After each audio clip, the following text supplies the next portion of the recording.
The South American doubleheader means the teams didn't have the luxury of returning back to base in between rallies. Not ideal when this happened.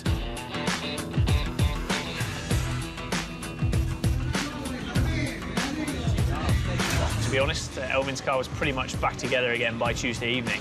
The guys did a fantastic job with us not competing on the Sunday. It gave us an opportunity to start cutting the damage out to that chassis leg.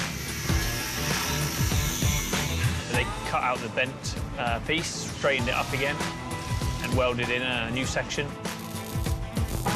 Sanded it down, painted it up. You know, effectively, we're not in the workshop at all. We just had to kind of improvise on any situations we needed.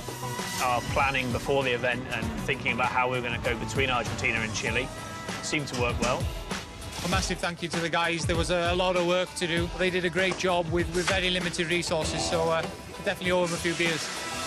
With the car fixed, it was sent off over the Andes with the transporters, leaving the crew with a bit of downtime. So once those cars left on Wednesday night, we had 2 days off, effectively. John, go on, my son, go on, my son! We thought it'd be a good idea for 21 of us to bike downhill, down El Condo.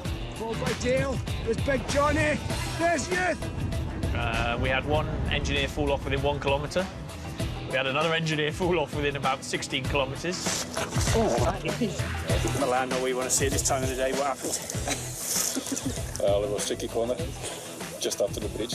But luckily we didn't injure anyone too badly, and it was a real good opportunity actually to have a bit of fun together and a bit of team building and just relax, because we've all been away for the best part of 3 weeks. So it's a big commitment for a lot of people who've got family or wives at home that want them back.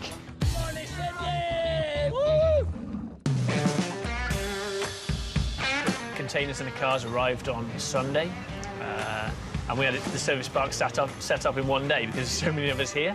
It's exciting to see everything set up in a new country, new rally, new stages. It would be great to be able to get a good result on the first running of that rally, because it's something that's everyone wants to win the first rally of a new country.